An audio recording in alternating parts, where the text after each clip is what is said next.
dua nabi yang dikenal karena kelembutan dan keteguhan iman mereka. Nabi Isa mendekati Rasulullah dengan wajah bercahaya. "Selamat datang wahai saudaraku yang saleh, wahai nabi yang membawa rahmat," kata Nabi Isa dengan lembut.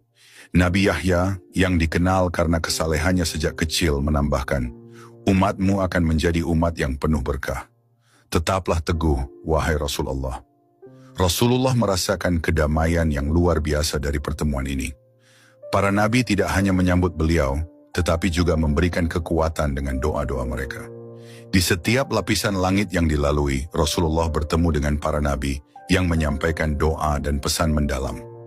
Beliau bertemu dengan Nabi Yusuf di langit ketiga, yang menyambutnya dengan luar biasa dan berkata, "Kejujuran dan kesabaran adalah kunci dalam menghadapi setiap cobaan."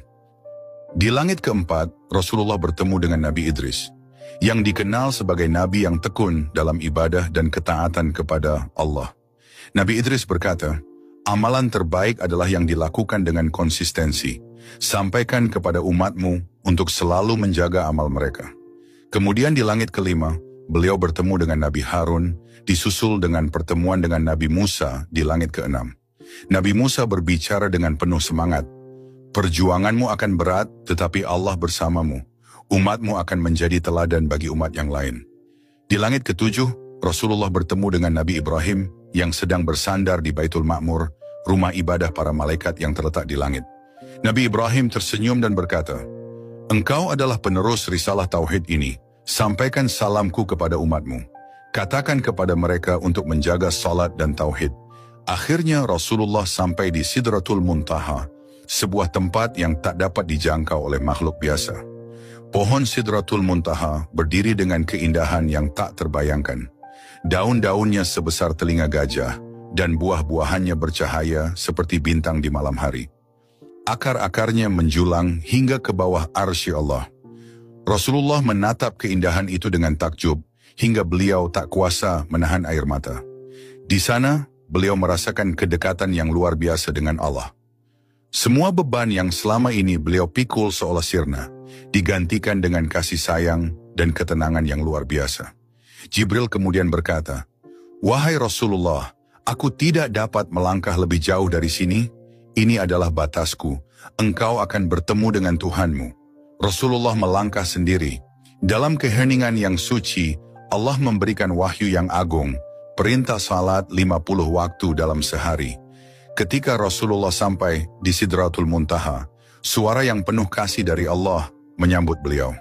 Dalam suasana yang suci dan penuh keagungan, Allah memerintahkan sesuatu yang akan menjadi tonggak utama dalam kehidupan umat Islam. "Wahai Muhammad," firman Allah, "Aku memerintahkan umatmu untuk mendirikan salat sebanyak 50 waktu dalam sehari semalam." Rasulullah mendengar perintah ini dengan penuh rasa syukur dan khusyuk. Beliau mengangguk, menerima perintah tersebut tanpa keraguan. "Aku menerima perintah ini, ya Allah," ujar Rasulullah dengan suara yang penuh keikhlasan. Dalam perjalanan kembali, Rasulullah bertemu dengan Nabi Musa di langit keenam. Nabi Musa yang telah melalui banyak pengalaman bersama umatnya, menatap Rasulullah dengan penuh perhatian. "Wahai Muhammad," tanya Nabi Musa, "apa yang diperintahkan Allah kepada umatmu?" Rasulullah menjawab dengan jujur, "Allah memerintahkan 50 waktu salat dalam sehari." Nabi Musa terkejut dan langsung berkata, "Wahai saudaraku, kembalilah kepada Tuhanmu dan mintalah keringanan. Umatmu tidak akan mampu menunaikan perintah itu. Aku sudah mengurus Bani Israel, dan aku tahu betapa beratnya bagi manusia untuk menjalankan ibadah sebanyak itu." Rasulullah yang selalu memikirkan umatnya mendengarkan nasihat Nabi Musa. Dengan rasa hormat, beliau kembali menghadap Allah. Di hadapan Allah, Rasulullah memohon dengan lembut, "Ya Allah, umatku tidak akan mampu menunaikan 50 waktu salat. Mohon ringankanlah beban mereka." Allah dengan kasih sayangnya mengurangi perintah itu menjadi 40 waktu. Rasulullah menerima dengan penuh rasa syukur, lalu kembali menemui Nabi Musa. Namun Nabi Musa masih berkata, "Wahai Muhammad, umatmu tetap tidak akan mampu melakukannya. Kembalilah dan mintalah keringanan lagi." Rasulullah kembali menghadap Allah. Dalam sujudah yang penuh khusyuk, beliau memohon kembali, "Ya Allah, hamba-Mu memohon keringanan lagi untuk umatku." Allah mengurangi jumlah salat menjadi 30 waktu. Rasulullah kembali kepada Nabi Musa, tetapi tanggapan yang sama beliau dapatkan. Kembalilah, kata Nabi Musa lagi, mintalah lebih banyak keringanan. Aku tahu umat manusia, mereka tidak akan sanggup. Rasulullah terus bolak-balik antara Allah dan Nabi Musa. Setiap kali beliau kembali, Allah mengurangi jumlah salat dengan penuh kasih sayang. Jumlah itu menjadi 20, lalu 10, hingga akhirnya Allah menetapkan hanya 5 waktu salat dalam sehari semalam.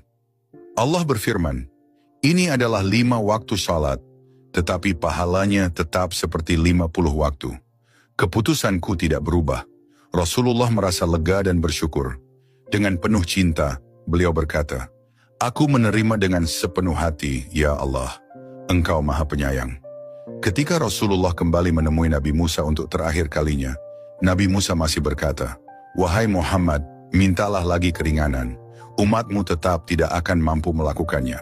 Namun kali ini Rasulullah menjawab dengan lembut, wahai Musa, aku malu untuk kembali kepada Tuhanku. Aku telah menerima 5 waktu salat ini dengan penuh rasa syukur. Nabi Musa tersenyum penuh pengertian. Kalau begitu, sampaikan kepada umatmu bahwa ini adalah rahmat besar dari Allah. Semoga mereka menjaganya dengan sebaik-baiknya. Dalam perjalanan kembali ke bumi, hati Rasulullah dipenuhi rasa syukur. Beliau merenungkan betapa besar kasih sayang Allah kepada umatnya. Ya Allah, bisik Rasulullah dalam doanya, Engkau telah memberikan keringanan yang luar biasa bagi umatku. Jadikanlah mereka hamba-hamba yang bersyukur dan istiqamah dalam menjaga salat. Setiap langkah perjalanan pulang itu terasa ringan karena penuh dengan harapan. Rasulullah membayangkan umatnya yang kini memiliki kewajiban 5 waktu salat, tetapi tetap diberi pahala seperti 50 waktu. Aku akan menyampaikan kabar ini dengan penuh kebahagiaan, ujar Rasulullah kepada Jibril. Jibril tersenyum dan berkata, umatmu sungguh diberkahi wahai Rasulullah. Dalam perjalanan yang penuh keajaiban ini, Rasulullah diperlihatkan oleh Allah tanda-tanda besar yang menjadi peringatan bagi umatnya. Jibril yang setia menemani beliau menunjukkan gambaran-gambaran nyata akan konsekuensi dosa yang dilakukan manusia.